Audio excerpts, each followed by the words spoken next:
નમસ્કાર વિદ્યાર્થી મિત્રો, ફરીથી ઓનલાઈન લેક્ચરમાં તમારું સ્વાગત છે.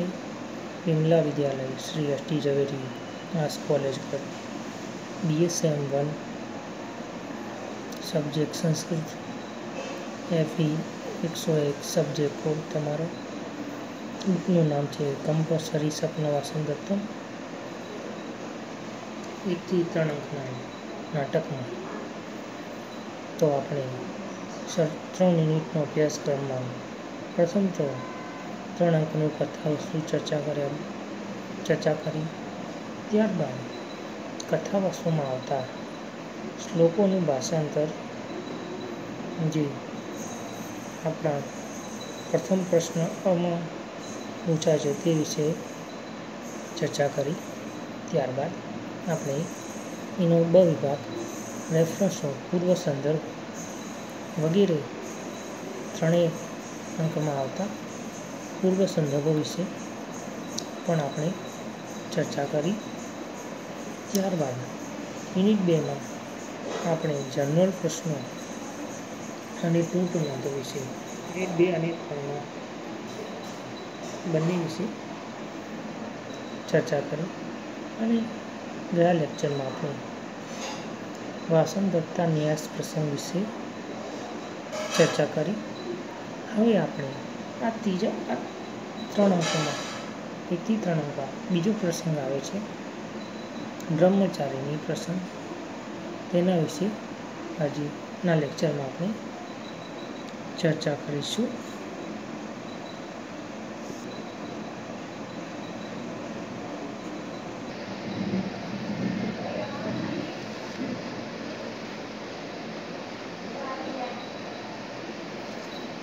વાસંદત્તા ન્યાસ પ્રસંગ પછી આપણે આજનો પ્રશ્ન છે બ્રહ્મચારીની પ્રસંગનું નાટ્યગત મહત્વ અથવા બ્રહ્મચારીએ વર્ણવેલા લાવણકની ઘટના અને બ્રહ્મચારીનું પાત્ર અને તેનું ઔચિત્ય.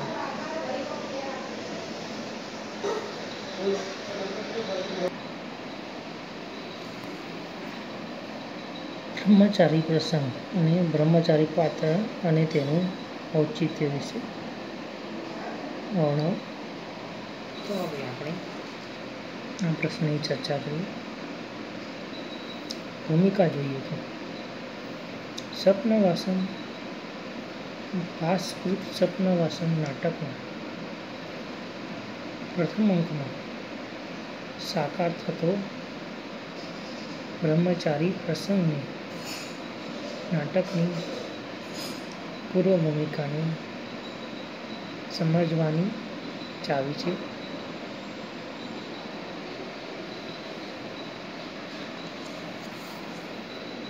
પ્રથમ અંકમાં વાસંદત્તા ને અવંતિકા તરીકે પદ્માવતી પાસે ન્યાસ તરીકે સોંપ્યા પછી બ્રહ્મચારીના પાત્રનો તપોવનમાં પ્રવેશ થાય છે.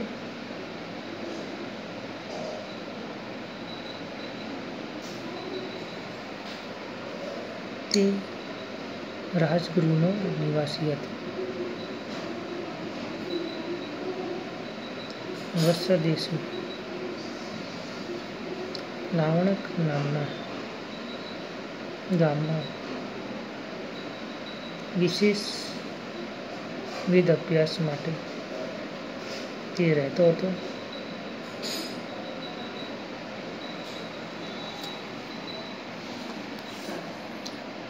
લાવણકમાં બનેલી મહેલની આગની દારૂણ ઘટના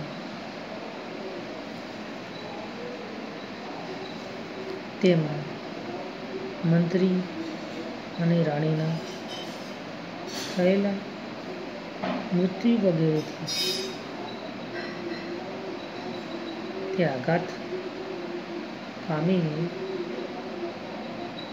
પૂરો અભ્યાસ અધૂરો અભ્યાસ છોડીને દઈને આવે છે.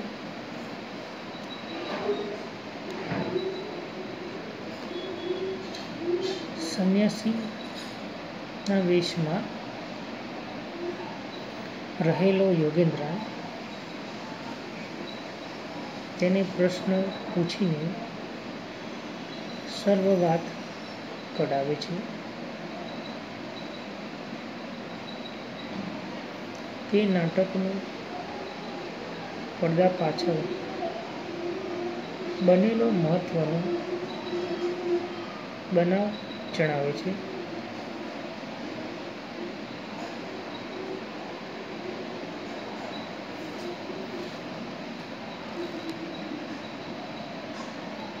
પાશ્ચાત્ય યોજના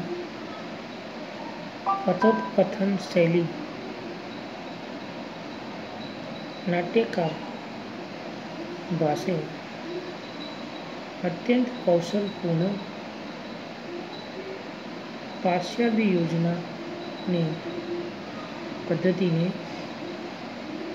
ફ્લેશબેક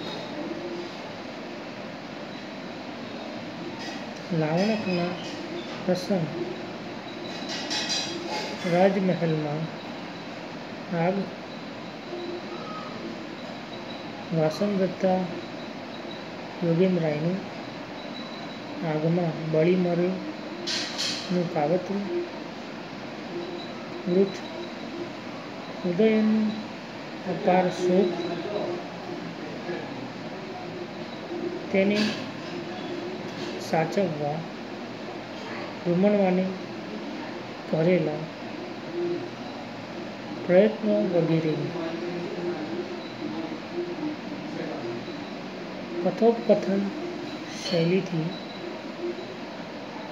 રજૂ કરે છે. અહીં એ પ્રશ્ન ઉદ્ભવે છે કે ભાસે શા માટે આવા સરસ અને નાટ્યક્ષમ પ્રસંગને રંગભૂમિ પર ભજવાતો દર્શાવવાની તક જવા દીધી અને માત્ર પાત્રોના સંવાદો દ્વારા તેનું વર્ણન આપવાનું યોગ્ય ધાર્યો છે. આના શક્ય કારણો આ છે. ભરતનાટ્યશાસ્ત્રના નિયમ પ્રમાણે આગવું દ્રશ્ય રંગભૂમિ પર ન ભજવી શકાય. લાવણકની આગની ઘટના અને વાસંગતતા તથા યોગેન્દ્રનો વેશ પલટાયુક્ત તપોવનમાં આગમન પ્રસંગ એમ બંને સાથે જ બનેલા પ્રસંગોને આગળ પાછળ રંગભૂમિ પર ભજવી બતાવવા શક્ય ન હતા.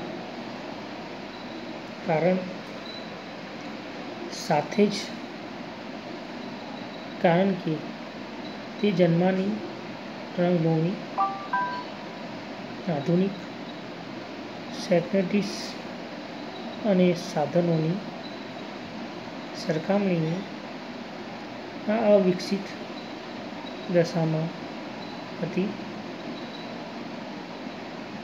ત્યારે આવું દ્રશ્ય ભજવી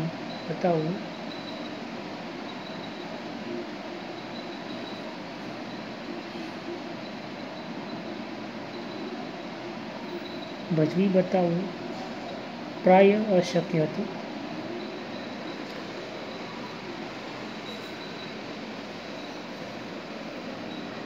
અને સવિશેષ ભાસને પ્રસંગની ભજવેલો બતાવવા કરતાં તે પ્રસંગોમાંથી ઈંજેલા ભાવો અને પ્રતિભાવો તથા આઘાતો અને પ્રત્યાઘાતોના મનોવૈજ્ઞાનિક વર્તુળો બતાવવામાં વધુ રસ છે.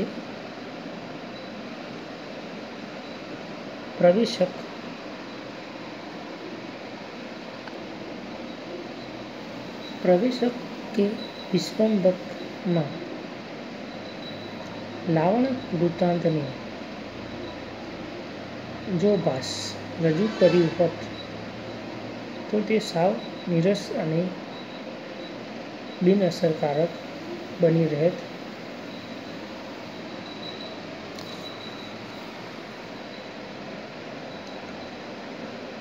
નાટ્યગતનો હેતુ જોઈએ તો બ્રહ્મચારી પ્રસંગમાં નિરૂપણ પાછળના ભાસના નાટ્યગત હેતુઓ, ઉદ્દેશો અને મહત્વને આ પ્રમાણે જણાવી શકાય. બ્રહ્મચારીના પાત્ર પ્રસંગ દ્વારા ભાસે સમગ્ર ભૂતકાલીન પરિસ્થિતિનું બયાન રજૂ કરીને નાટકના કથાવસ્તુની પાશ્ચાત્ય ભૂમિકા તૈયાર કરી છે. ઉપરાંત બીજા અનેક ઉપદેશોની પૂર્તિ કરી છે, જેમ કે પાશ્ચાત્ય ભૂમિકામાં બનેલા લાવણ પ્રસંગની હકીકતોથી પ્રેક્ષકોને વાકેફ કરવા,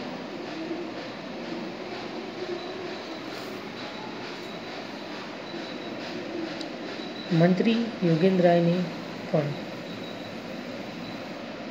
પોતાની યોજના મુજબનું કાર્ય સફળતાપૂર્વક ચાલે છે કે નહીં તેની જાણ કરવી.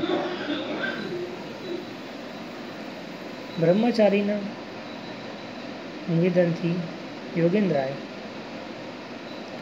વાસવદત્તાના મૃત્યુને સાચું માનીને ઉદયને કરેલો વિલાપ રાજાને આપઘાતમાંથી બચાવવાના રૂમણવાને કરેલા પ્રયત્નો વગેરે હકીકતો જાણી શકે. ઉદયનના અપાર શોક અને કરુણ વિલાપના બ્રહ્મચારીએ કરેલા વર્ણન દ્વારા વાસવદત્તાને વિરહયુક્ત અજ્ઞાતવાસમાં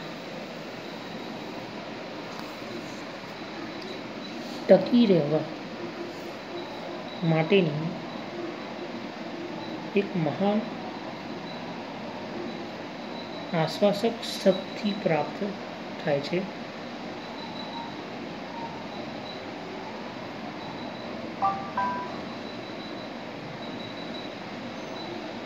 તેને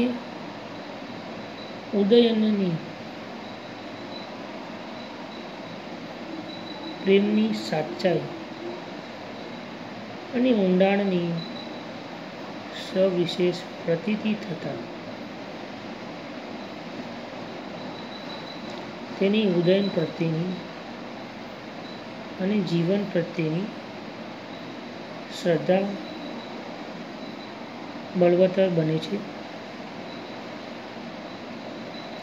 આમ સાચા અર્થમાં તે વિદ્ધતા બની રહે છે.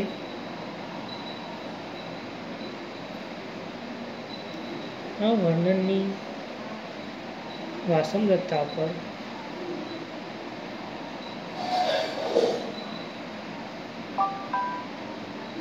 વધુ નાટ્યાત્મક અસર પડે છે અને તે દરમિયાન તેની ઉર્મિના અવરોહકના વર્તનોને પૂર્ણતાને પ્રાપ્ત કરે છે.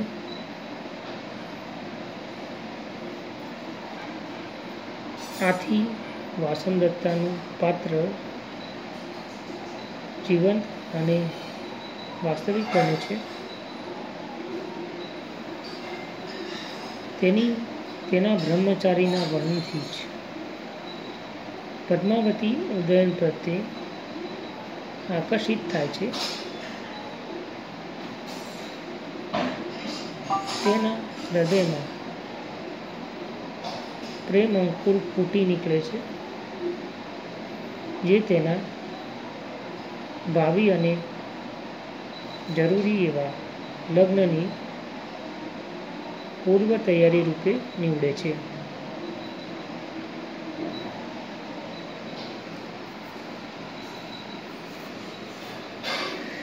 નાટ્યગત મહત્વ અને નિરૂપણ. બ્રહ્મચારીના નિવેદનની ઉપર જોયું તેમ ભિન્ન પાત્રો પર વિવિધ પ્રકારની અસર થાય છે.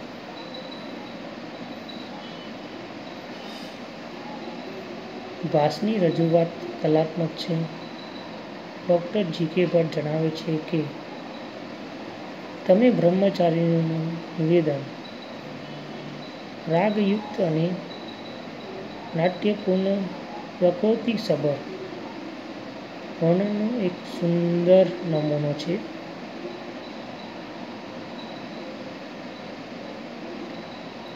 જેનામાં મૃત્યુની વાત કહેવાય છે. તે વાસંદત્તા અને યોગેન્દ્રએ શ્રોતાઓમાં હાજર હોવાથી આ પ્રસંગ બહુ જ રસપ્રદ અને અસરકારક નીવડે છે.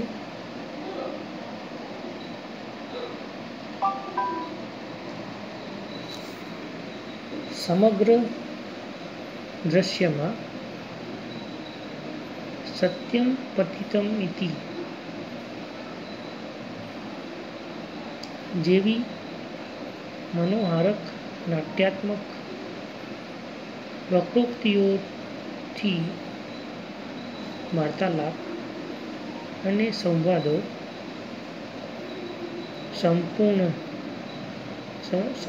રસપૂર્ણ અને પકડ જમાવી રાખનારો બન્યો છે.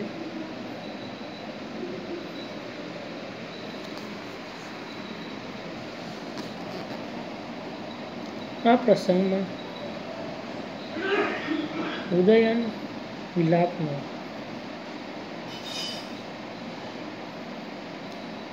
કરુણ રસ,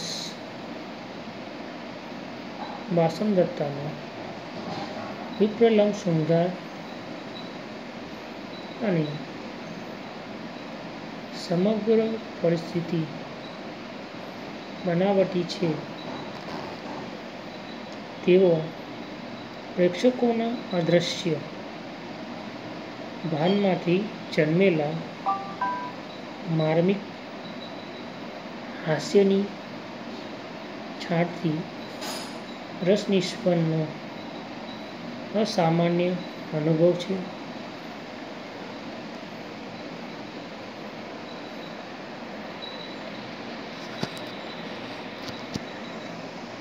ભાસના નાટ્ય કૌશલ્યથી યોજાયેલો આ માર્મિક પ્રસંગ છે. મુખ્ય પ્રસંગ સાથે તેજબ સ્વાભાવિકતાથી સંયોજાતીત બની જાય છે. એનું વર્ણન અને રજૂઆત એટલી બધી તાદશ ભાવનાસભર છે અને અસરકારક છે કે સમગ્ર દ્રશ્ય ખૂબ જ નાટ્યાત્મક બની રહ્યું છે.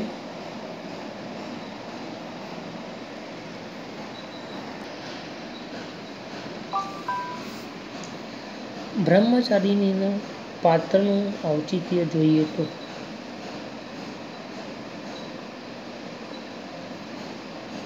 ઉદયનના વાસંદત્તા માટેના પ્રેમ અને તજન્ય વિલાપનું એક બ્રહ્મચારિણીના પાત્ર દ્વારા ભાષે જ વર્ણન કર્યું છે તે તદ્દન અનુચિત અને અવાસ્તવિક છે એમ ટીકા કરવામાં આવે છે, કારણ કે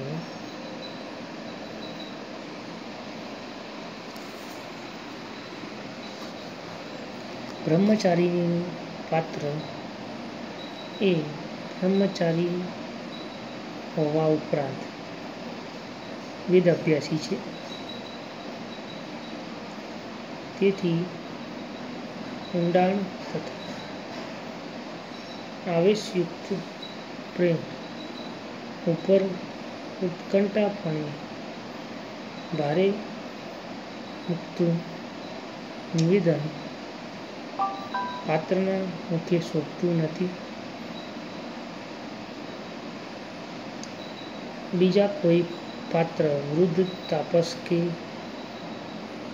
વટે માર્ગુ દ્વારા આવું નિવેદન કરાવ્યું હોત તો કદાચ તે વધુ ઉચિત ગણાત. પાત્રગત અનૌચિત્યની આ ટીકાનું ડૉક્ટર જી.કે. ભટ્ટ સચોટ ખંડન કરે છે. બ્રહ્મચારિણીના પાત્ર વિશે લેવાયેલો વાંધો અયોગ્ય છે, કારણ કે બ્રહ્મચારી પોતે જ પ્રેમ ન કરી શકે એમને તો તેનો પણ વાંધો નથી, પરંતુ બીજાના પ્રેમ અને વિલાપની વાત પણ ન કરી શકે તેમ માનવું એ જડતા છે. અહીં શ્રી જે.કે. ભટ્ટ જણાવે તેમ તે ખુદ તટસ્થ હોવા છતાં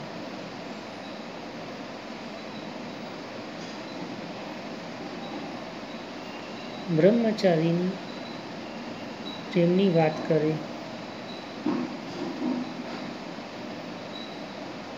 બ્રહ્મચારીની રજૂઆત અભાનપણે ઉત્પન્ન થયેલા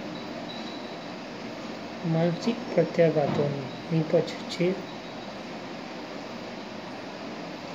લાવણ્ય દાહ પ્રસંગ જ એવો છે કે જેમને તે વ્યક્તિના માનસપટ પર તેની ઘેરી અસર પડે.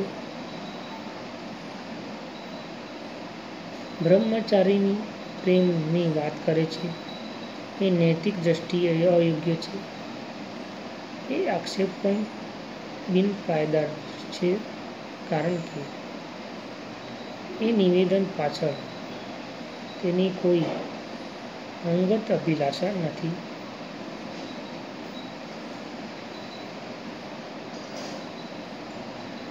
પરંતુ કરુણાદ માનવભાવ ટપકી રહ્યો છે. તેનો સમસ્ત વર્ણનમાં નીતિનિષ્ઠા અને વિનય દેખાય છે. ચક્રવાક અને પ્રેમીઓના વીરના ઉલ્લેખો તેને વાંચેલા સાહિત્યના આધારે કરાયેલા છે. બ્રહ્મચારિણીને બદલે કોઈ વૃદ્ધ તાપસ કે વટમાર્ગનું પાત્ર ભાસ સર્જ્યું હોત તો સુખ ઉત્પન્ન કરવાથી વિશેષ ઉષ્મા કે ચૂંટ ન આવત.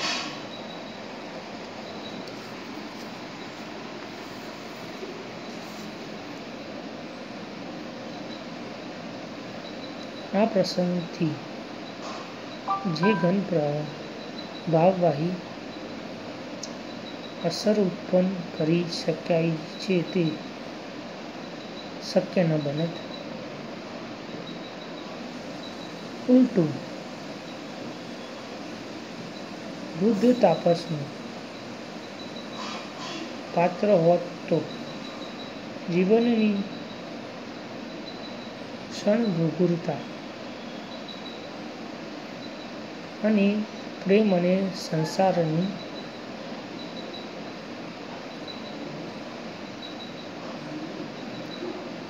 અસરતાની વાત જ કરત. આમ આ પાત્ર અનુચિત અને અવાસ્તવિક છે તેવી ટીકા બિનપાયદાર ઠરે છે.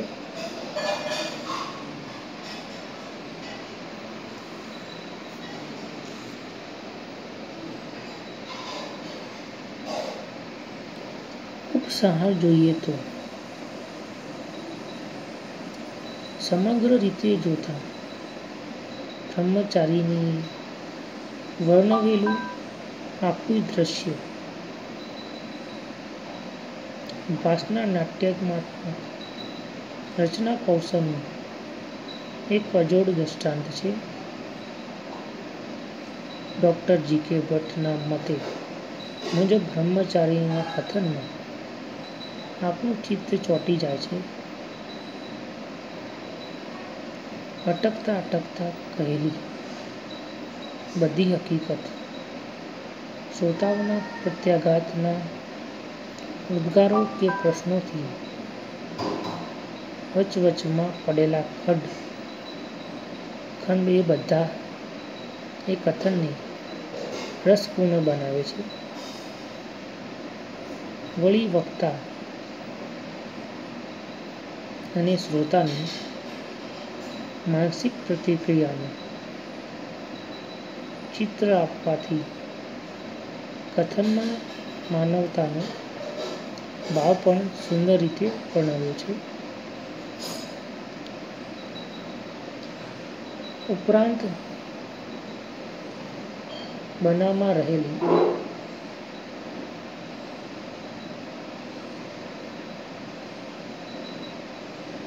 નાટ્યાત્મક વક્રોક્તિઓને લીધે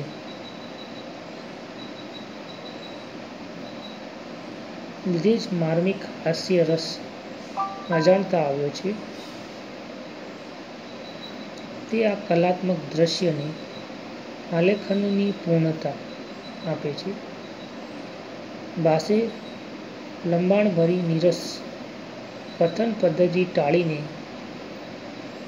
એક સુંદર માનવ ભાવસભર ચિત્ર આપતું કરુણ હોવા છતાં હાસ્યની સૂક્ષ્મ છટા પ્રગટાવતું નાટ્યાત્મક પૂર્ણ દ્રશ્ય અહીં જે રીતે મૂર્ત કર્યું છે તે માટે ભાસને અભિનંદનનો અધિકારી છે. તો અહીંયા આપણું નાટકનો પ્રશ્ન પૂર્ણ થાય છે.